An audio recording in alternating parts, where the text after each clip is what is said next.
his team were now taking eggs from cows to house human cells. Just as the creation of Dolly the sheep showed the way to clone a human being, the cow has played a vital role in the Zavos team's work. Human eggs are scarce and expensive, so they decided to take cow eggs, remove the cow DNA, and inject human cells into the emptied cow eggs. So far, the team has experimented with 70 cow eggs. Some of these combinations of cow egg and human cell have grown into 64-cell embryos. We have now plenty of data. The last 5 series we did here now. And so far we got 5 embryos that developed more or less up to that stage. So it seems to be rather consistent. Ilmancy revealed this highly controversial human-cow work, which is illegal in most countries, at a conference in his native Austria. To many, there is an instinctive revulsion to mixing cow and human tissue. But the scientific fear is that the mitochondrial DNA left in the cow egg could affect the human DNA, leading to some sort of human-cow hybrid. What would you think? Would it be a human being or would it be a cow? No.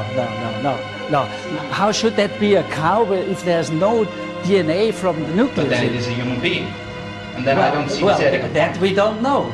It is not the purpose to put that in a uterus. Ilmancy and Zavos say they were simply seeking to improve cloning techniques without experimenting on human eggs. They were not trying to achieve a pregnancy by mixing human and cow material.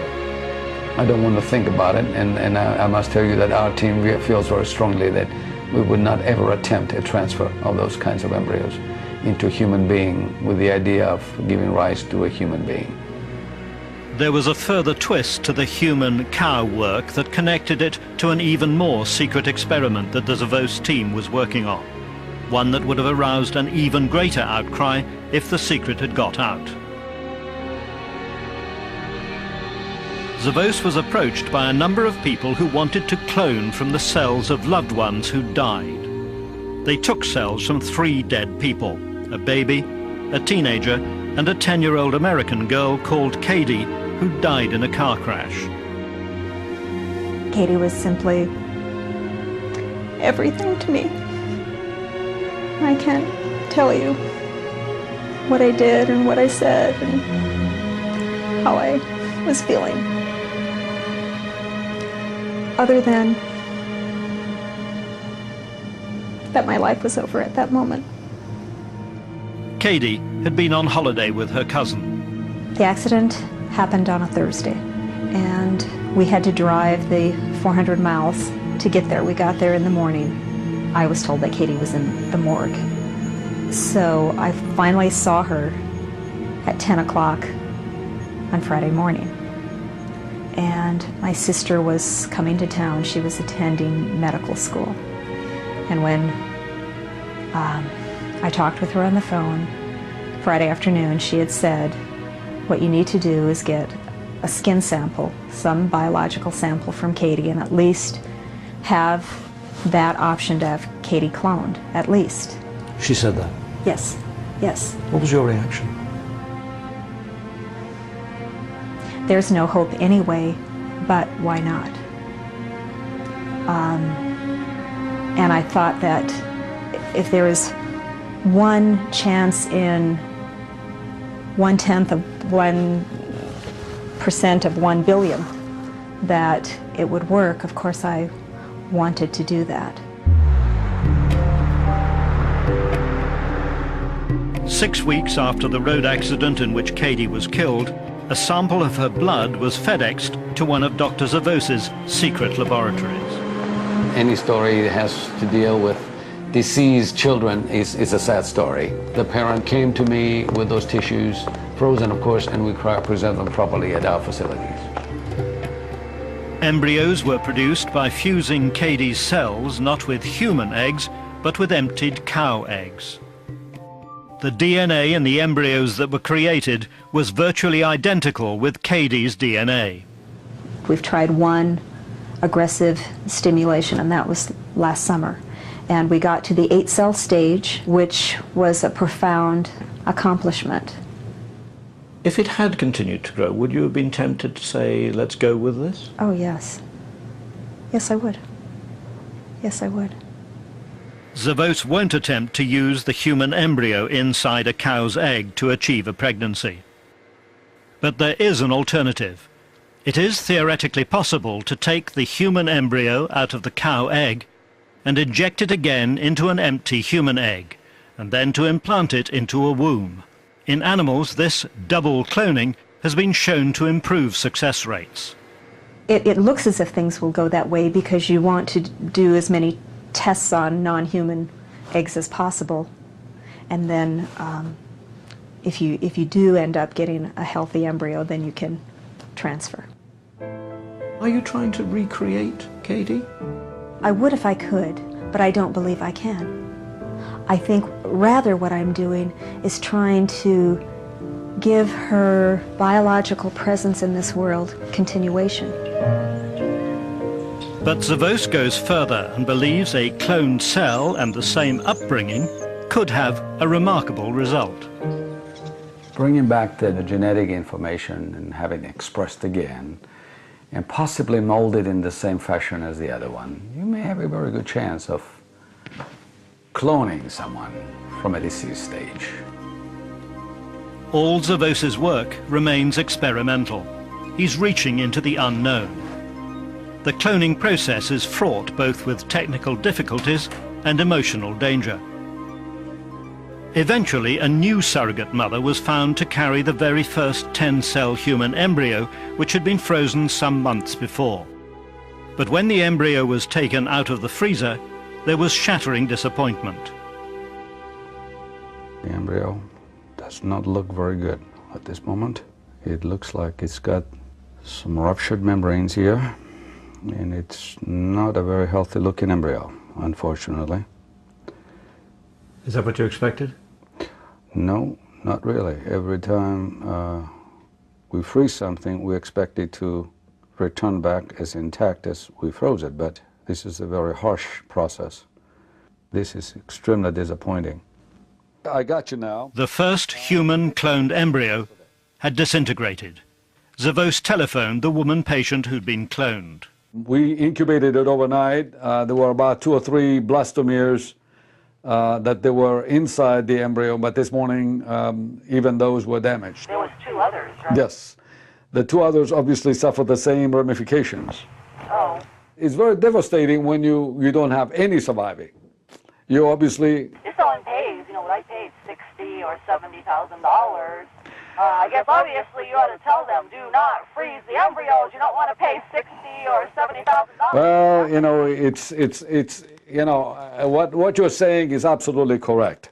And what you're saying is, it strikes my eardrums live and in color. It's just that the facts are facts, and I'm not going to tell you anything but the truth. Let me get back to the drawing board, and I will talk to you again in a couple of days, if not earlier. Okay. Bye-bye. That was rough. It's mildly put. I have that, I have her, I have the surrogate. She just called the office and says, I will go in for a transfer tomorrow. I mean, we have made obligations after obligations on this case quite a bit. Anything goes. Not easy. No, nothing is easy. Never meant to be easy. But then, what else can I say? But Zavos had no intention of giving up. He and Ilmency continued to sift through the scores of patients wishing to be cloned. They prepared to embark on another trial involving 2 married couples, one from the Middle East, one from Britain.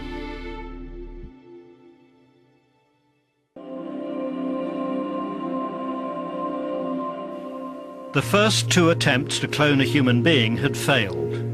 Dr. Panayotis Zavos and Professor Carl Ilmency now embarked on a trial involving 2 married couples, both Muslim, both childless, and both seeking a genetically related child of their own, rather than one involving a donor.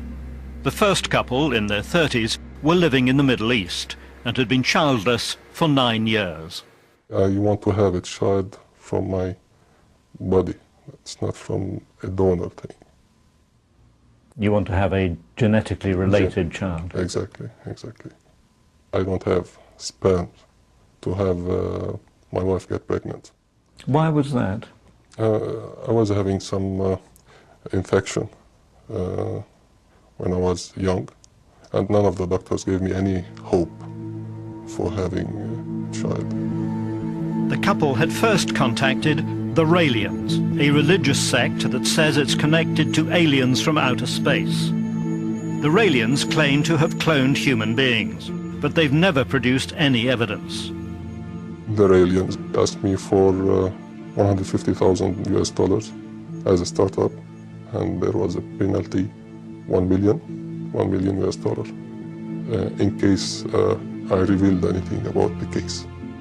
So if your identity was revealed, you would have to pay the Raelians $1 million?